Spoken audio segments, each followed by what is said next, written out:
Warmly welcome to this Wallmark seminar.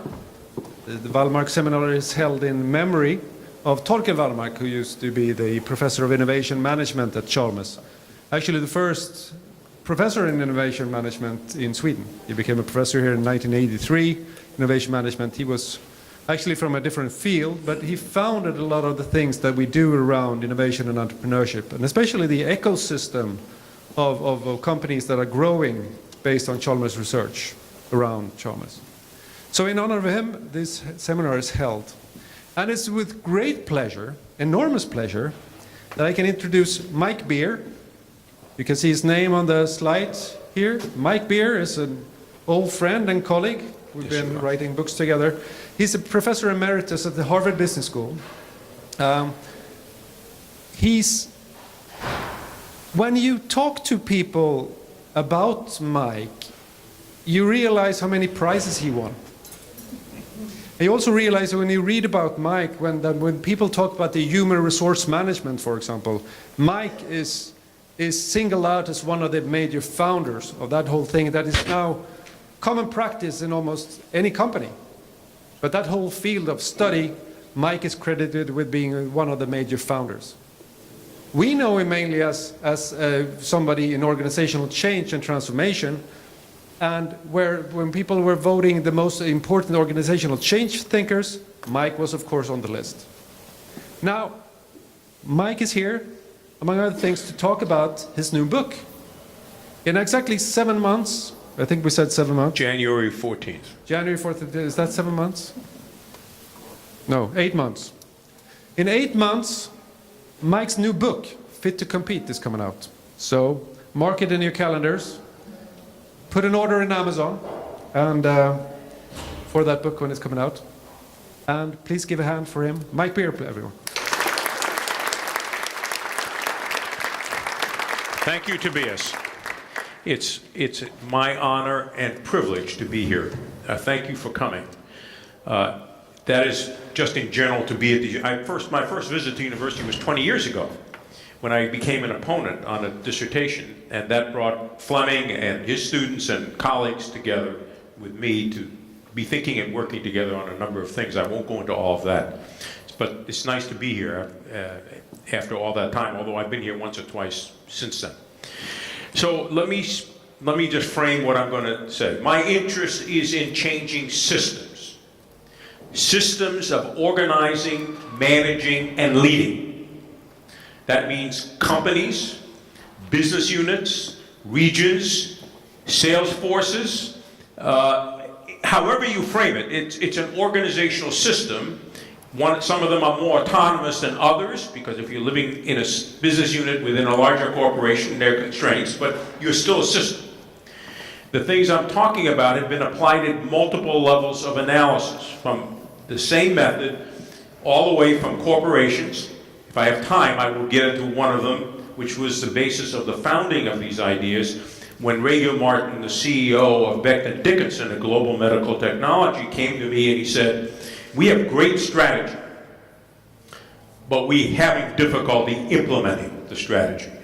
You might say, how they know they had great strategy? They were all former strategy consultants at McKinsey, BCG. They knew strategy in and out. But they were having difficulty getting their products in the US to really take root in Europe. They had country organizations, but they couldn't figure out how to get them to be responsive and work with the US divisions, and all that was preventing implementation. So could you help us develop a company capable of implementing strategy, was the question that he put to me. I won't go into all the details of how we came up with what we did, but a lot of what I'm talking about here is a methodology called the strategic fitness process, which is a way to have honest, collective, and public conversations. Honest means the whole truth is on the table. We know how difficult it is to put the whole truth in front of the CEO or a business unit manager or within a sales function to tell the sales manager that some things are screwed up, including maybe you. I'm picking on this gentleman because we had a little conversation. I know he's running a sales organization, so I apologize for that.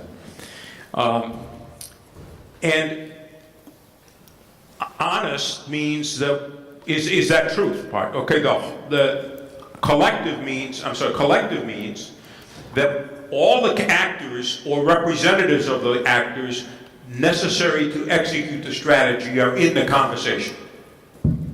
We know that to execute anything, you can't do it from R&D, you can't do it from marketing, you can't do it from operations and all the other, and finance. You got to get all those functions to agree on some way we're going to get things moving in the right direction. So it's a collective process, and it's public. Public means not the media. It means in the organization, everybody inside the organization, and if other stakeholders are involved and deeply involved, they can be involved in the conversation, but the conversation is public. The leader of the organization announces that we are going through an inquiry process to understand, and an action learning process, from which this conversation is intended to find out what you think is standing in the way of our success, so that we at the senior team level can make some thoughtful decisions about what to do, about what we learn. And we are going to tell you, this is what the theory is. Not every leader is good at doing all of these things. Over the years we've learned how important that is, because we see some leaders succeed really well and others not. I have a whole set of ideas on leadership. I don't know if I'm going to get to that, because we've learned a lot about leadership as a result by observing differences, okay? But basically, it means we're going to get back to you with what we heard, what our analysis, our diagnosis of the organization is, and what our actions are we're going to take. You're going to learn that. And when we do the things we're doing, we're telling you what we're going to do now, but there may be a lot of things we're going to do later. We will keep telling you how the later things we're doing are connected to what it is you told us. Because unless I tell you that, you're not going to say, we had this great conversation, but what the hell happened? Okay? And if I think I don't know, I'm not going to engage in that conversation again, right? It's not efficacious from my point of view. So that's the underlying premise, and all that is embedded in what's called the strategic fitness process. It's a step-by-step, very clear leadership platform for change, making lots of assumptions about change, which we don't have time to go into. So I want to just start talking about this in different ways to frame the problem. One of my favorite authors is Jim Collins. How many of you are familiar with Jim Collins? Good to great, big, built to last. And another book, How the Mighty Fail, and why some companies never give up. I'm going to talk about the failures. And this is what he really says, and I think this is absolutely true, and I buy this as basic premise, okay? Every institution is vulnerable, no matter how great, no matter how much that you've achieved, no matter how much power you've garnered, you are vulnerable to decline. That's any of you who manage. There is no law of nature that the most powerful will inevitably remain on the top. Anyone can fall, and most eventually do. So the puzzle is, how do you avoid falling? How do you avoid that fate? Now, you know, there's some people who believe that every company is going to rise and fall, and they're probably right, maybe, over time. But how much life do you have? Are you going to get 30 years old, 50 years old, 90, or 100?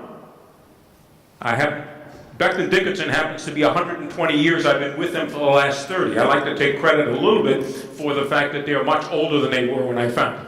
Okay, I don't know if they'll succeed forever. I know what they need to do to succeed forever, but I don't know if the leaders will do it. Okay, the next leaders, although every one of their CEOs, 4 CEOs in over those 30 years, starting with Bill Martin, who I mentioned, have employed this process as a process for taking charge of the company.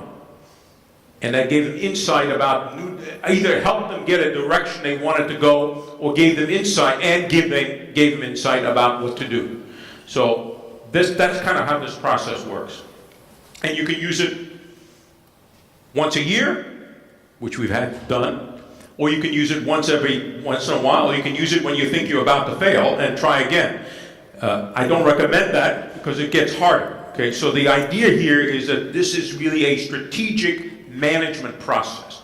It's a way of keeping your organizational system, organizing, managing, and leading, continually aligned with what you're trying to do during that era of your company, which is how Becton Dickinson basically, at the CEO level, uses it. They've also used it in many of their parts, but I won't get into all that. So in a company not too far from here, Nokia, the CEO cries, as you know, they're no longer what they were. They're not alive, actually, as a separate entity. They've been bought by Microsoft. As he handed the keys over to the CEO of Microsoft, Nokia CEO, he cried as he handed over the company, and he said, we didn't do anything wrong, but somehow we lost.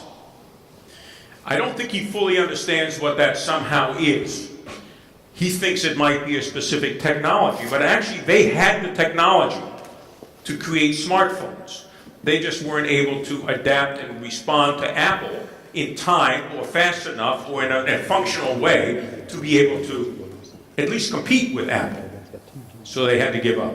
They had to sell it to Microsoft. Microsoft did its own thing, which maybe screwed it up. They could have used on this conversation to find out to prevent that. But anyway, so let me talk a little bit about what it means to become a company fit to compete. First of all, let me say that the word obviously has some value at two levels. One is fit, the physical metaphor of fit. But in this case, fit really does mean something analytically and academically and managerially. It means that in order to succeed, this is a fundamental premise of all this work, is in order to succeed, you have to have the whole system aligned to develop the behavior, the culture, the effectiveness required for the organization to work. That is structure, leadership, processes of management, particularly planning and resource allocation processes. By structure, I mean not the boxes and lines, but the way to get the right people working on the right thing in the right way. Whatever that means for any particular company. IT systems that may support that, all those things are part of the system, I won't go through all of them, that have to all be working in alignment. So fit means alignment, aligning the pieces with the direction of the organization. Whatever that direction is, I don't care. It needs to be aligned with that in order to enable a collective to work together. Organizations are collectives. They're not individual. They're built to create coordination. Okay? So, becoming fit to compete requires, simplistically, each of these I can get into more detail. Develop a high-quality direction. What do I mean by high quality? First of all, it's got to be well thought, reasonably well thought out. But it also needs to have agreement among all the leaders at the top, at the very least, and then hopefully leaders all below.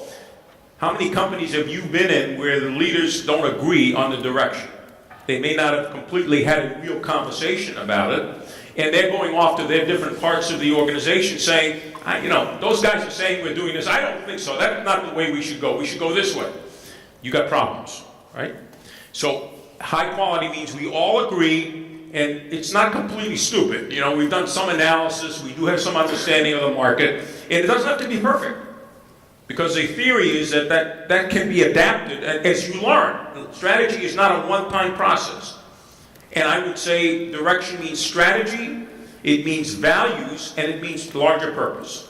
Those are the three elements that I involve with direction. Learn the whole truth about the quality of your system, defined the way I've talked about it. In strategic and values, is it aligned with the strategic and values direction? Is it aligned with the strategy? Okay. So I don't know. Is it aligned? So it's a strategic and values direction, and it's alignment. Design a high-quality system of organizing, managing, and leading. So it means we as leaders have to rethink our role, have to rethink how we enact that role. Something about our leadership matters. And to enable, to implement the strategy, which was Bill Martin's original charge, and really why we created this. And continue to adapt the direction and continuously improve the quality of the system. We have to rethink the strategy, we rethink the values given social changes and context, and we have to rethink how we're going to organize to get that done. Organize, manage, and lead to to get that done.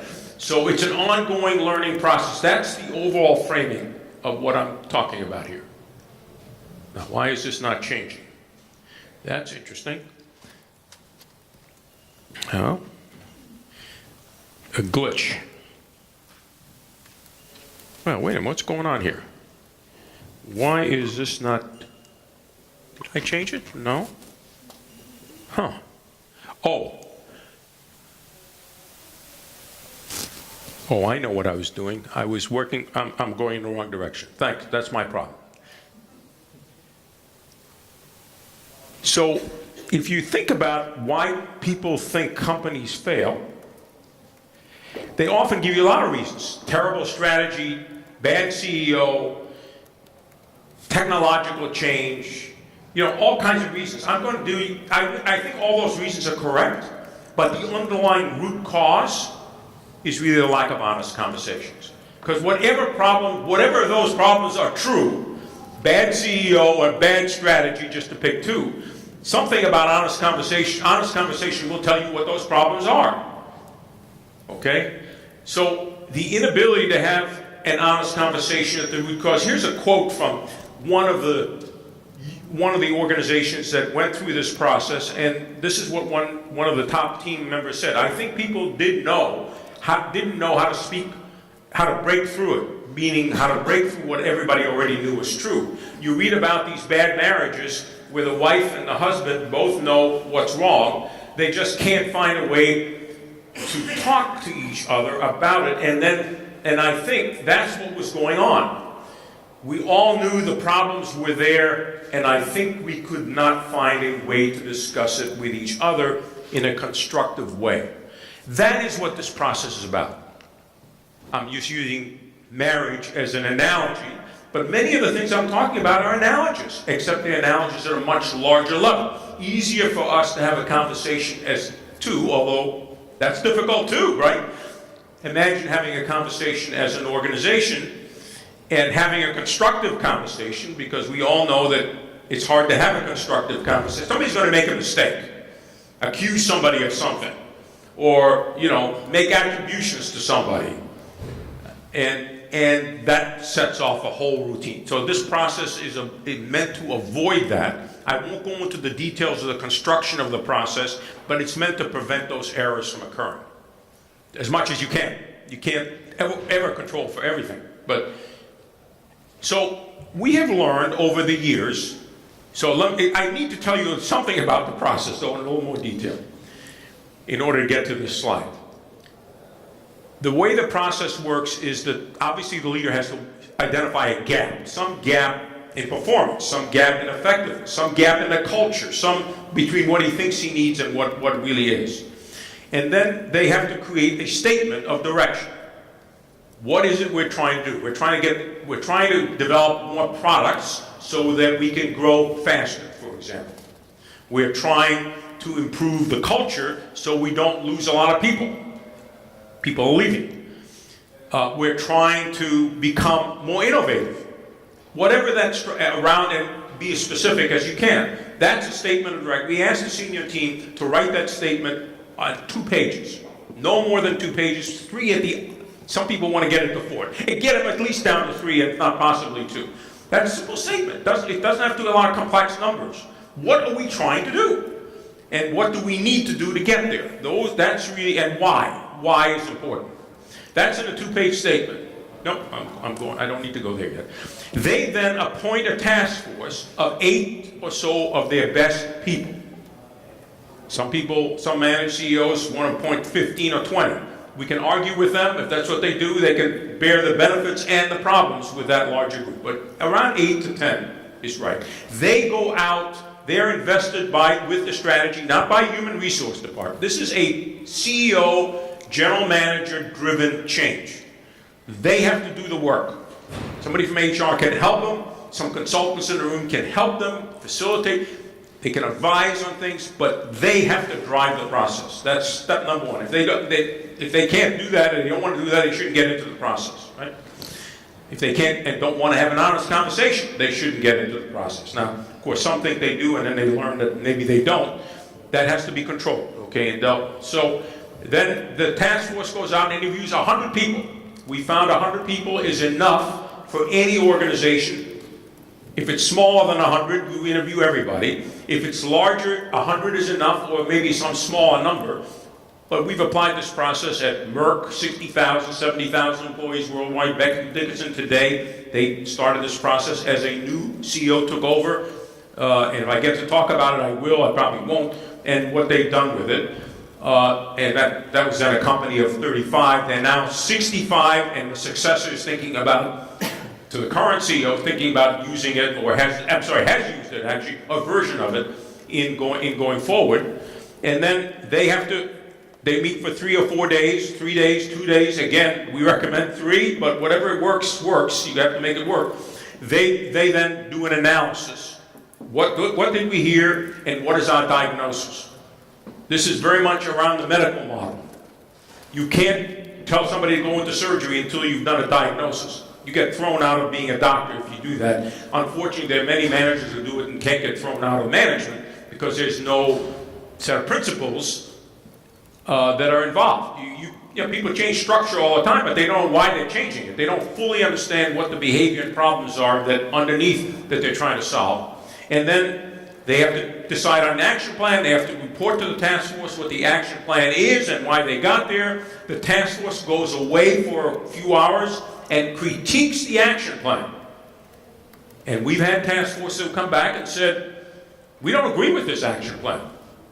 We don't believe this part of it, or we don't think this part, we told you this and I don't see that, all kinds of different, whatever disagreements. That doesn't always occur. Sometimes the task force is very happy with what they hear. Sometimes they have problems. Sometimes it's a test of management to see if they will be responsive, which in itself is an underlying objective of the process, to create a partnership between senior management and the task force, and by extension, the 100 people or 120 or 80 that they've talked to.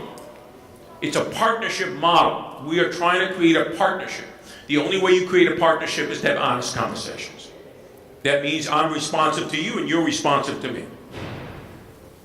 And that's how the process unfolds, and then they have to go out and announce it, communicate it to the whole organization, get a discussion in different parts of the organization about what they, and then keep moving along and getting them to do in their own units, having them talk about how these ideas fit their own unit and what they can do, and then motivating other change efforts to support the overall change. So it doesn't stop there. If you're creating a bunch of teams, you've got to make them work better. You've got to intervene and help them. You've got to train them. You've got to appoint the right leaders. If you decide to decentralize, you've got to have all the right general managers for the business unit. You can do any number of things. There's no objective intent here other than to do the right thing to fit the organization to the strategy and to think that through in a careful way. So when task forces come back, what do they tell us? Well, we actually did an analysis of that. We took 12 and 12 on 2 different times, and we said, let's look at the data. What do these people say? And in an interpretive way, not specifically always what they said, although many times they said these very things. What are they really talking about here? And we identified 6 core barriers that all these organizations across industries and sizes and scopes kept coming back with as the reasons why, the barriers to strategy, which is one of the questions they asked. The task force asked 3 questions. What's your view of the strategy? You know, the quality of the strategy. Do you have input on the strategy? Or the values? We've had people come back and say, we have no human values, or the values are not clear. I'll get into that. And so basically, and then they say, what are the strengths of the organization to support the strategy, and what are the barriers?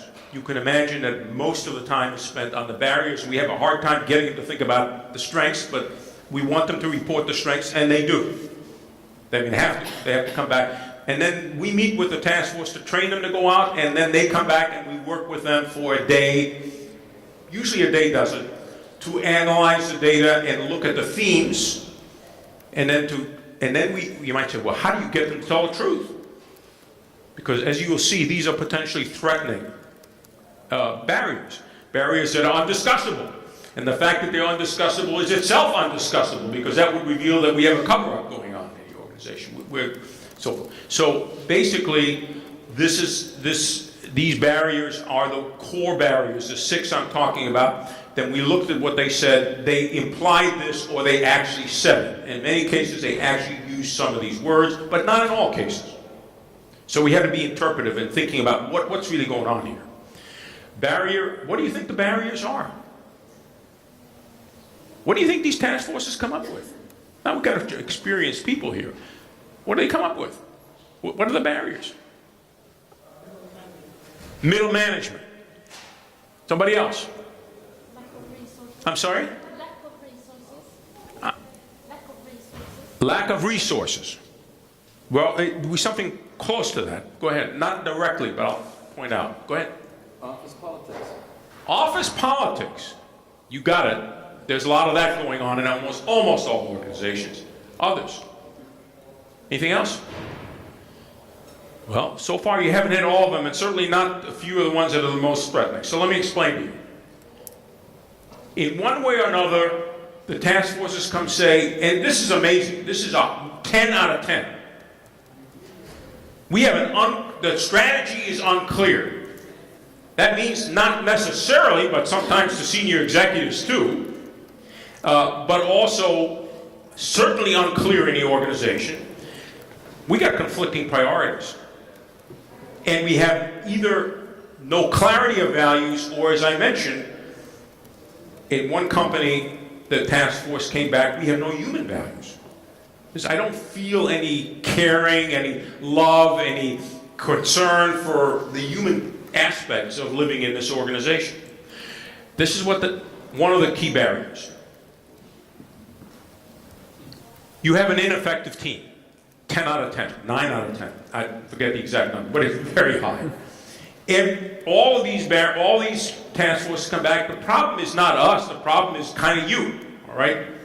It's the senior team. We don't mean that you're necessarily ineffective as individuals, although in some cases that was true, but we mainly are concerned about your effectiveness as a unit. Obviously related to why the definition of strategy values are not clear, and why priorities are not clear. Because they're not talking about priorities. They don't want to talk about priorities, because priority you get means priority I don't get, right? So we're in competition for resources. Your problem. Okay, so it's buried in here, but it's not directly stated. You, Mr. CEO, you, Mr. General Manager, you, Mr. Sales Manager, whatever you are, you're part of the problem too. And there are multiple ways in which this is expressed, but basically, you're not doing what you need to do to get an effective team. You're not doing what needs to do to approach problems rather than stay away from it. So something about confronting conflict and being constructive, having the ability to get the conflict in the table, constructively dealt with, whether it's at the team level or at the organization level, the politics somebody mentioned. You're not approaching that. You're not saying, we got politics here, let's go talk about it. What's going on?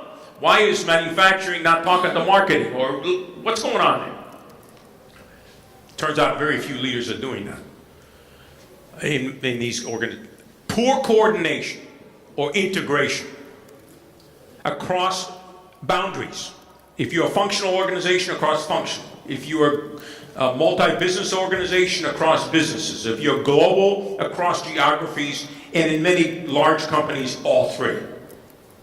Somehow we haven't created the necessary integration necessary to implement our strategy. We got the regions not talking to the businesses exerting power over the regions so they don't feel empowered. We got the functions dictating things that the businesses don't like because they're constraining their ability to respond creatively to the environment that they're particularly facing. All those problems are in there, and we haven't solved them. Coordination is the single most important actionable thing you need to do in order to get strategy implemented. I'm not the first one to say this. This process does raise that and makes that question actionable. My colleagues Jay Lorsch, Paul Lawrence, and Jay Lorsch wrote a book about differentiation and integration. This is saying integration is a much bigger problem. They recognize that. Differentiation is easy.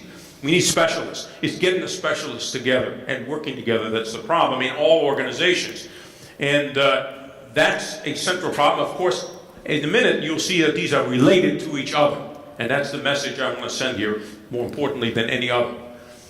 Inadequate leadership and management skills and development, resulting in a low number of leaders available to help in the transformation, to help implement, to take over, run projects or teams, take over businesses that we acquired, help us move the organization forward, depending on what we're trying to do. We need leaders. We can't do it all here. Of course, if we try to do it here, it's not going to work. So we don't have the leaders to do that.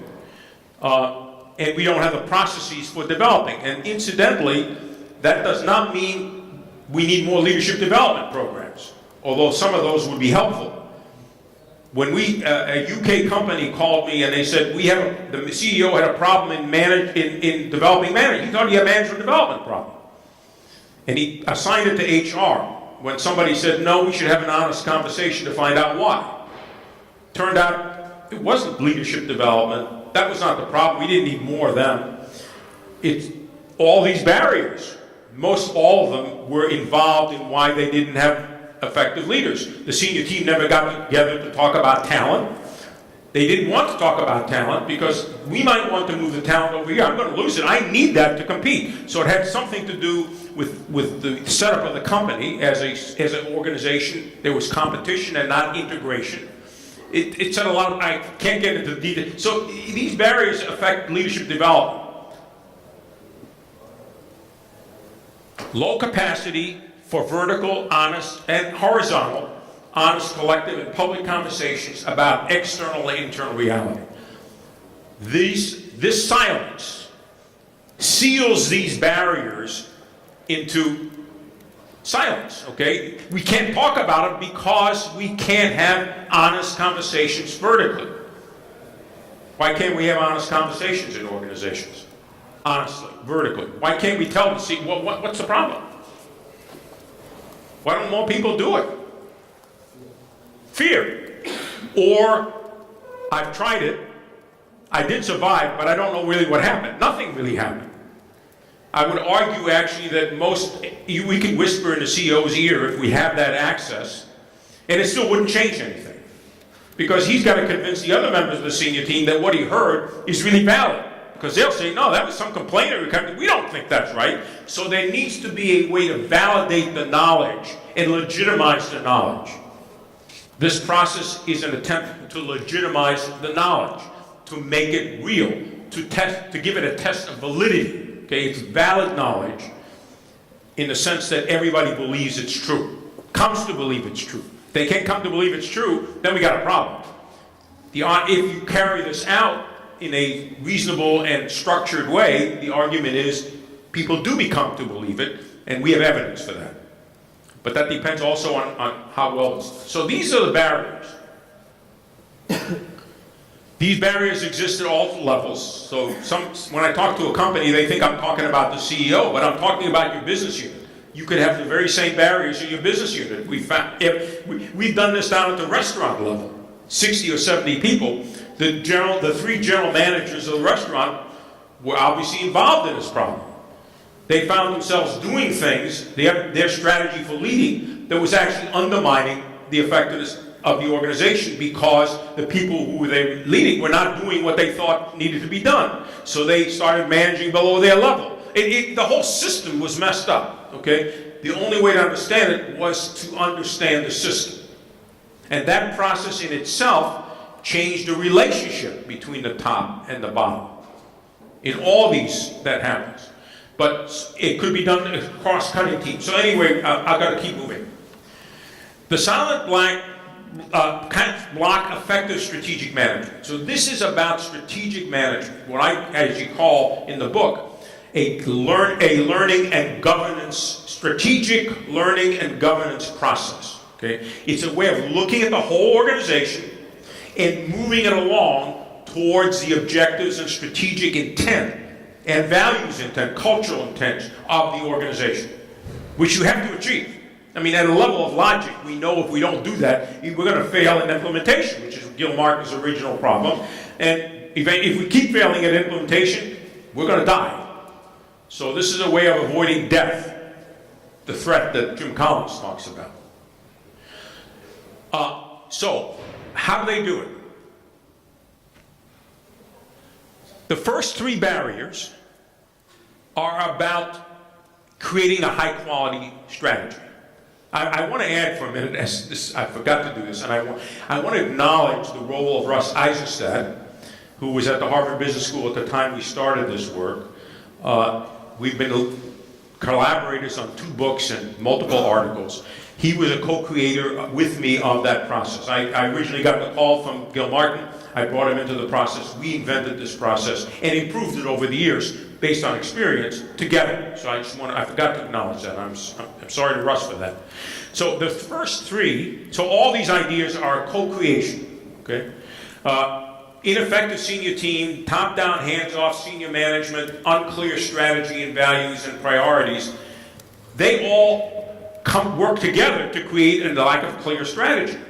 The ineffective team, because the leader's not pulling the team together, or the leader's given up. I've got such an ineffective team, I'm not going to even try to get a team. We had one of that leads to a hub and spoke system. We had several organizations where the leader decided the team was too hard to make work effectively. We get into a meeting, the conversations go too long, we can't make a decision, or we get into a fight, or one of all of these. And so I'm not going to have meetings, I'm just going to talk to each manager alone. Of course, that undermines the effectiveness of the team. So the team has to talk to each other about different parts to get coordination, so it's pretty logical. So, and of course, if you don't have a clear strategy itself, it undermines the effectiveness. So these are in a negative cycle or in a positive virtuous cycle, and you're trying to get them into a positive virtuous cycle. If you have an unclear direction, and you also, if this is not well, this is part of the reason why you are not, this is what you need to implement strategy, and you learn about where the barriers are in this. You have a poorly organized system, okay? The structure is wrong, the processes for managing various parts of the organization, whether it's production processes or business or innovation teams or business teams or project teams, you name it, you haven't organized properly to get coordination and effectiveness in that, and or you don't have enough down leaders. You've got teams, you've got the idea of teams, but you can't find leaders to really lead those teams. That's not good either. So you have both of these interfering with the implementation. And your inability to have vertical conversations means the senior management doesn't learn about these problems, can't fix them systemically. Maybe they got pieces of the problem, but they can't fix it systemically, and therefore they can't implement the strategy. Or you're learning in the implementation process, the strategy really isn't entirely correct. You got to adjust and adapt the strategy, maybe because time has moved on and you're learning some things in the marketplace you didn't know before. So that's how this blocks what I call strategic management, the development of a system that works in a direction you want to take it as a leader. This is what an organization looks like when it's fit to compete. The opposites of the silent killers. The main point I want to make here, these are 6 elements of core capabilities that create all other capabilities in the organization. If you got these right, you can create an innovation system. You can drive your costs down. You can do anything. All these barriers prevent your adapting the system to any purpose you have, okay? So this is a general, very general way of looking at organizations as systems. And the argument is that if you develop strengths in all of these, you become an adaptive system. In fact, we have evidence for that. We looked at the highest changers, the ones that changed the most as a result of the process. I won't go into all the details. And the ones that changed the least. And it turns out the ones that changed the most transformed the silent barriers into strengths. I mean, they really went at it. Right? They didn't say, oh, that's kind of nice to know, but I'm going to keep doing what I'm going to do. They changed all of those things. And they change them in a meaningful way. If you just change the structure to get better, you think better coordination, but you didn't change the senior team, you didn't change, it didn't go as far. You have to have all these in your sights, and if you have them and develop them into strengths, you will be an adaptive system. That's the base. And obviously one of them, the organization silence, you erase that so you can keep learning. So all these things play together to create an adaptive system that creates all other capabilities. You want to create a capability to drive down costs. You want to take capability to improve quality.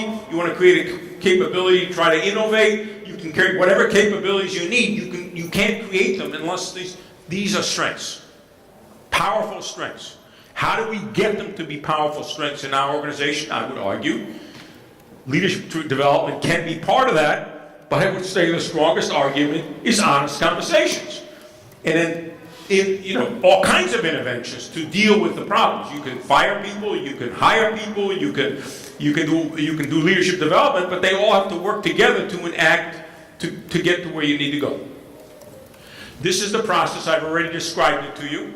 We should call the strategic fit and means for honest, collective, and public conversation. Now, my argument is not that this is the only way to have honest, collective, and public conversations. It is, however, to say whatever other method you do create, and I encourage you to reinvent, improve on what we did, or find a different way, it has to live to certain principles, which I can't go into all detail. They're in my book. Obviously, they involve safety. The conversation has to be safe. If it's not safe, you're not going to get honesty. That's the biggest problem. We know from all past research that people don't speak up, even when their boss wants them to speak up. It's that difficult a problem because of fear or the lack of belief that anything's going to be done about it. You tried it once and nothing happened, so why do it again? Why put my career on the line, right? So I become passive. Honest collective public conversations overcome three main reasons for why organizations get into problems. One is they overcome hierarchy. We don't learn at the top because people don't tell us. We haven't found a way to get them to tell us. This is one way, invent your own, but find a way to the whole conversation and a collective conversation to be, and the subject of the conversation to be public and on the table for improvement of whatever comes out. We don't transform organizations as systems.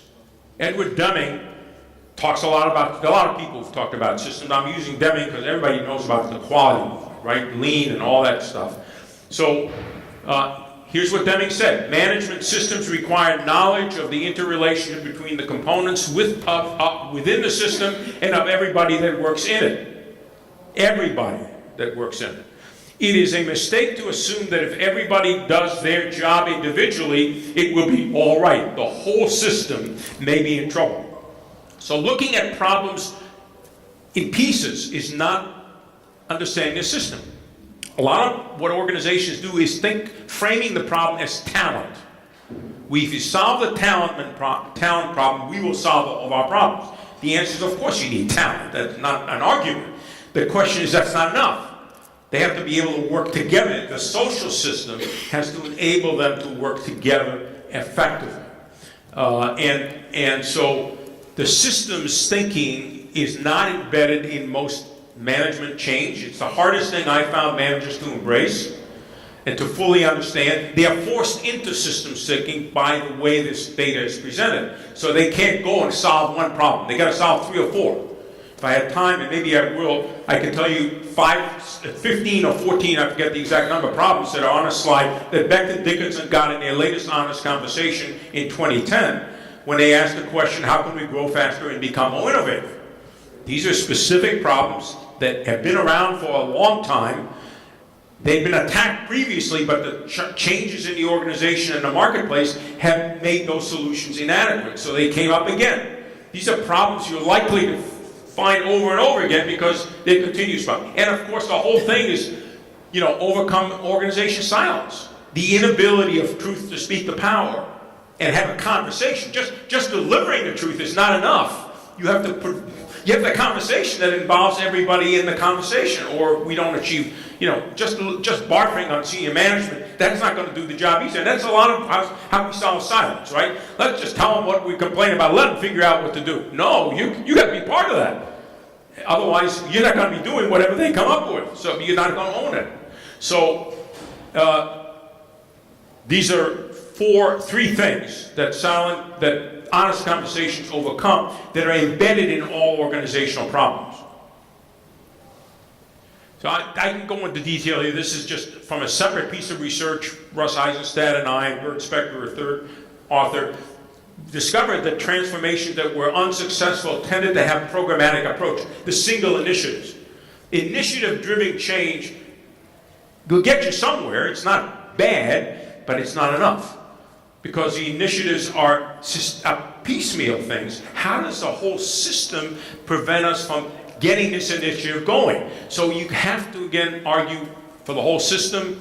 This is kind of what I mean by a system. You can put other words up here. I don't care. But these kind of the elements, some of the elements that are embedded. There are people like Jay Galbraith who created specific models. This is actually an adaptation of that. I had a model years ago. I don't care what the model is. The point is there are a lot of pieces that have to come together. You can express them in different ways. But the important point is you're trying to affect behavior, capabilities, and culture needed to enact this strategy. And you've got to think about organizations as technical systems. That is, some hard things in the system that you are tangible. You can see them. There are documents that tell you what that's about. You got to change it. Okay? There are processes in place, very clear. Strategy, business processes, HR policies and practices. You may say, well, that's not, it is tangible. Something's written down about what you're supposed to do. Information systems, IP technology, plant and capital assets, all these things managers are, as you'll see in a minute, very comfortable with. On the other hand, to get these are the outcomes. I have 3 outcomes that I focus on. Effectiveness and performance, trust and commitment, and adaptation. I represent 2 of these here, not the third. Intangible. Power and influence issues, politics, somebody mentioned, right? That's the norm. Norms that govern behavior. That's really a version of culture, if you will. Feeling negative and positive fear of speaking up. Psychological safety. Pessimism about the capacities of the organization to change. If you're pessimistic about the capacity of the organization to change, how much are you going to be engaged in helping it change? Not much, right? Almost all the organizations I worked with, people were pessimistic about whether this organization can change. Think about your own organization. How optimistic are you that it can change? If you're not optimistic and you have no reasons for optimism about it, you will probably not work very hard in almost any initiative that comes in. Because I've seen a version of this before and nothing ever happened, right? How many of you can say that in your organization? I won't ask for a show of hands, that's okay. And I would argue that the reason is that these 2 things, these are being addressed, but these are not being addressed either specifically or in an implicit way through the process of change itself. So in some cases, the process actually identifies some of these, but implicitly in all of it, we have to deal with these changes in a way that affects this, or we can affect this in the hope of affecting this. We need both. We need to think about both of these in a more tangible, make the intangible more tangible, at least briefly. So one of the things I think about is what I'm trying to do is suspend hierarchy for long enough to be able to understand what the system is about. I think hierarchy is important. I'm not saying no hierarchy here. So let's be clear. You need hierarchy. You just can't let it undermine what you're trying to do. And somebody's got to yell to fire, get out. You know, there are times in somebody's got to decide. In everything, somebody's got to decide, but we all have to agree that what the decision is makes sense, right? Otherwise, we're going to say, well, they told us that before. That's not going to work. So we need to have this stuff engaged in, and implicitly or explicitly, most of this stuff is more engaged. I wish it were more perfect. I wish CEOs could actually talk about feelings. They have a hard time about that, but feelings get expressed. One of the interesting things about this process is it's very emotional. I actually didn't anticipate. I started with a rational lens. This is a rational process. If you want to align, you got to change the organization tangibly to reflect the strategy. But on the other hand, when we started doing this, I knew emotions were involved sort of at the head level, but I could see the emotion. The task forces are very, very emotionally engaged. You can see it the night before they're about to deliver the truth to the CEO. And if the organization is in serious trouble, there's a lot of drinking going on. You got to restrict that. I've been in some where I said, wait, we got to stop drinking here. We got tomorrow to worry about. Others, they express it in different ways. every task force, many of the not recently, but in the original work we did, many of the task force would come up with a button that said, don't shoot the messenger. There's emotion in that statement, right? I'm feeling anxious and I'm afraid I'm going to get fired or, downplayed or not accepted as a result of this. So there are emotions, and the senior management is emotional. Those leaders who talk to us really honestly, were authentically honest about what happened, said, I didn't sleep the night afterwards as I was thinking about what to do. Or, oh my God, what am I going to do now? So there are emotions in the senior management, and they are connected to the emotions of the organization, which is what moves them. It turns out the process, I forgot one part of it, the facilitator interviews the senior team. The task force cannot interview the senior team. Too much distance, so they're not going to get the truth. So we interview the senior team, and we focus, in addition to the larger questions that the task force is asking, on how effective are you as a senior team. Well, many of the things that they tell us in those interviews, independent, we don't even know what the task force is going to come up with, because it's going simultaneously, tell us many of the things that later come out in the fishbowl. But they're seen in a more abstract, less intense, oh my God, we really got to do something about this, and that's why they don't do anything about it. Or they do it in a light way. That is, they don't really attack the problem in a, let's go get it, we really solve this problem. And we've told people to tell us honestly, no, we have to respond in some way. So every senior executive who's gotten into this almost says, I didn't know what I was getting into. Because the power and intensity of this is enough that is emotional. Oh, this is really saying something about my leadership. Yes, it is. It's not necessarily you're an ineffective person, but it's saying about how you've managed this organization. Okay, got to move up. The transformation is hard because we focus on the hard elements, the surface elements, the hard elements that are tangible, and most of those are short term. Let's go solve the cost problem now. Let's send an initiative. Yeah, that might work a little, it won't hurt. But it's going to take up resources that might not be as effective as they could be if you think about the whole, as opposed to deep, which is where we're going, deeper. I wish we can get deeper, more, but we get pretty deep. Soft involves the right side of that previous slide, and long-term. These are long-term issues. You're not trying to solve a problem in the next 3 months. If you want to solve a problem in the next 3 months, you do need to create a big initiative to get it solved now, because you're on fire. If we don't solve this problem, we're going to die. So we got to do something now. We got to cut costs. 5 minutes. Okay. All right. So these elements are essential. And by the way, I owe this slide to one of my colleagues, Malcolm Wolf, who put this beautifully with this slide. But the socio-technical theory has been around for a long time. Eric Trist and his colleagues were part of developing that. Others have as well. So essential to transformation requires a step out courage from leaders to have honest conversation. That's a step out. Talk about difficult things honestly is the difficult thing. If you solve that problem, you solve all other problems. I think I already said that. Again, this is a system level view of what's going on. There are 3 outcomes that matter. You've got to get high effectiveness and high performance. Obviously, performance is a longer-term outcome of effectiveness, right? You're achieving what you want to try to achieve, and now you've got the measure. Profits are up or down. And we have some organizations in which we can show that profits over a 5-year period increased when they used it 5 times in a row as a learning and strategic management process. Every time they did a strategy, they went out, a strategic plan for the year, approved by senior management. We got to create a task force to see what the barriers are. They kept doing it. And over time, their performance did improve. And we could show the linkages between that improvement and things that they did. Okay. Trust and commitment, a system that develops trust and commitment by all stakeholders. Now you can think about these employees, but you can think about, we have other customers. You can go out and do this process against customers, or you can do it around both. So Beckman Dickinson in 2010 said, we don't want you to just talk to employees, we want you to talk to Wall Street analysts, we want you to talk to other CEOs in the industry to see how they see our company against our strategic direction. Same interview process.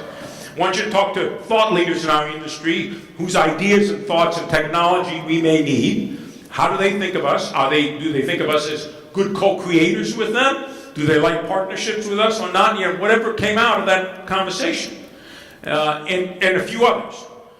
And finally, you need the capacity to learn and adapt, which is really the honest collective. The argument is honest collective and public conversations are one powerful way to get adaptation. Now, there may be others too, and they may work better or less, and they may work on for a shorter period of time and not over longer, or longer but not short.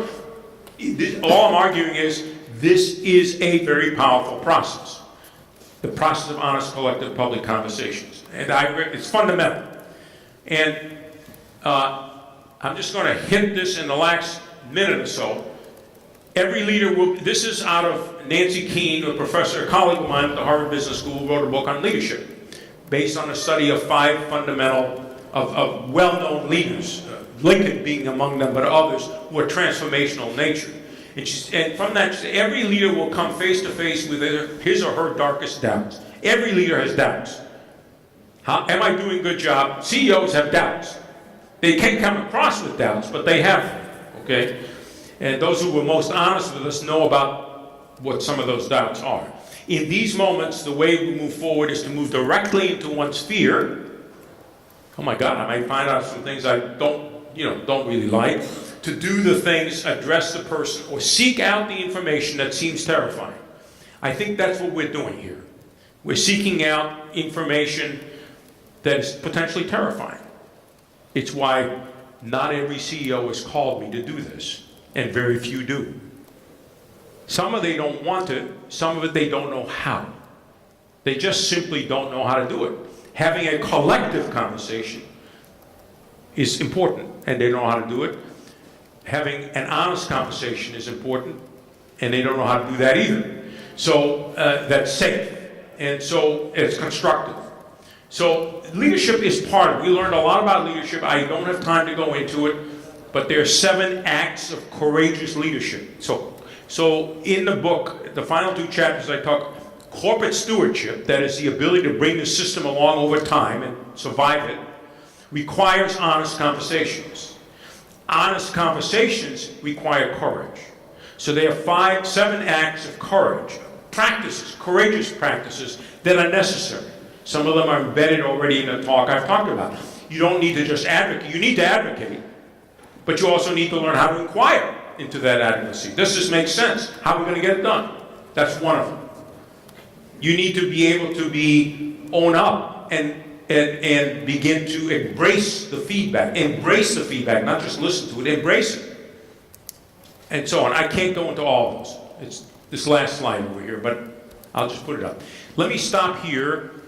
We may have time for 1 or 2 questions if they'll allow me. Will the manager allow me? Yeah, if everybody I will follow your direction, lady. Go. Okay. Any questions? Just a few punching questions. Like you're full of baloney. We talk a lot about preparing the company, but sometimes we also need to prepare the individual as well to be able to take what's, say, in the middle of this picture here about suppressing ego and vulnerability, to have those conversations. So is there any literature or any studies being focused on how to prepare the individual so they're prepared for the company? The ability to have honest conversation? Yeah. Well, there's a lot of literature on that, I'm sure. I don't know all the details of that literature right now, but we can look into that. The argument I'm making is that, yes, there are differences in individuals. So some of our best leaders were much more socio-emotionally effective, okay? And knew how to have conversations and were ready for those kinds of conversations at other levels of analysis. They were sensitive to people and their organization. They saw that as an important matter in running a company as opposed to just the numbers.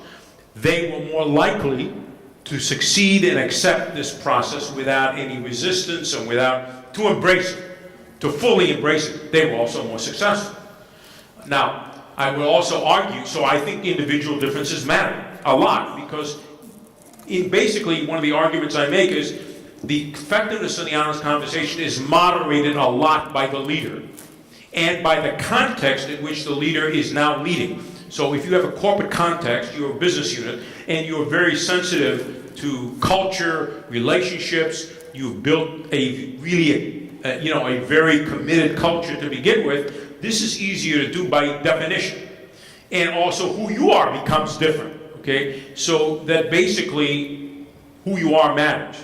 But I also argue that this has changed some leaders. Of course, the extent to which they change depends on where they started, right? So how much change are we measuring here? I haven't made those distinctions. But the answer is both of those are true.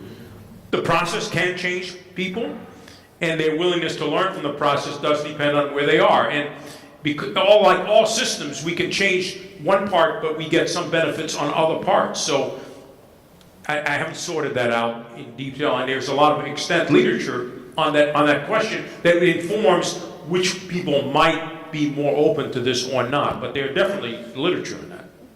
Okay, others? Yes, sir. We who are starting out and building companies like a startup and Yep. to bring some sort of culture in from the very get-go. What sort of key things would you point are The same ideas apply. You're starting a company. You maybe have already startup. You got 20 people. I don't know, depends on what stage. If you're just starting a company, you don't need this process. There's nobody else to talk to, right? You haven't got customers, you haven't got people. So, but you can think strategically. You can go through at least the first two steps, creating an effective senior team, and defining a strategy. You can then tell them what your strategy is when you're trying to hire. This is what we're trying to do. Do you think you will fit into this system? Fit the individual to the system. You hire on the basis of the strategy and values you're trying to enact. Okay? Once you've got 20 people, you might want to check and see whether you're able to really achieve those outcomes.